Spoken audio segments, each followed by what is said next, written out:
अस्सलाम वालेकुम रहमतुल्लाहि व बरकातुहू। अल्लाहुम्मा सल्ली अला मोहम्मद व आले मोहम्मद। आज बरोज़ मंगल 31 अक्टूबर 2023 ये वीडियो जब रिकॉर्ड कर रहा हूँ उस वक़्त टाइम है जी मलेशिया में अभी 2:14।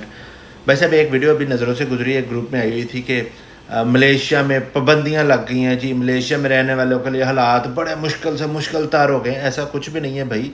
और नेक्स्ट जो था अभी वो लर्निंग सीन में भाई जिन्होंने वीडियो बनाई थी उनका नाम नहीं मेंशन करता। आई होप कि उन तक ये मेरी वीडियो पहुंच जाएगी, वो वीडियोस देखते ज़रूर हैं, लेकिन अभी उनके लिए बहुत कुछ सीखने को है। ये मेरा मकसद सिर्फ वीडियो बनाने का ये है, उनको डिग्रेड हरगिज़ नहीं करना।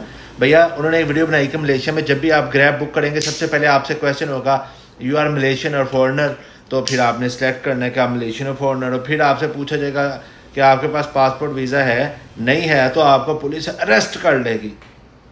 मतलब सब कुछ, ये कुछ भी भाई ऐसा नहीं है। ये अभी मैंने ग्रैब बुक की है एयरपोर्ट के लिए, तो भाई मुझे उन्होंने ना तो मेरा पासपोर्ट पूछा, ना उन्होंने मेरा आईसी पूछा, ना उन्होंने पूछा तेरे पास वीज़ा है कि नहीं है। तो भाई मेरे खुदारा अपने 200-400 व्यूज़ के लिए, ये लाइक्स के लिए खुदारा गरीब आदमी को ना तरसाओ। इनके पास एक ही एक ग्रैब है, आप ये क्या करेंगे? आपकी इस हरकत की वजह से, मैं इस हरकत ही कहूँगा, ये शरारत कह सकता हूँ। फिर ये जो दूसरे हैं ना लोग, ये कहेंगे भाई ले आओ 50 मैं तो छड़ आना, जबकि ग्रैब तो 10 रिंगट लेगी वहाँ तक के। खुदारा ऐसा कोई चक्कर ही नहीं है यार, एहतियात करें बस। लीगल है, लीगल काम करें और you must follow Malaysian rules and then nothing happen anything.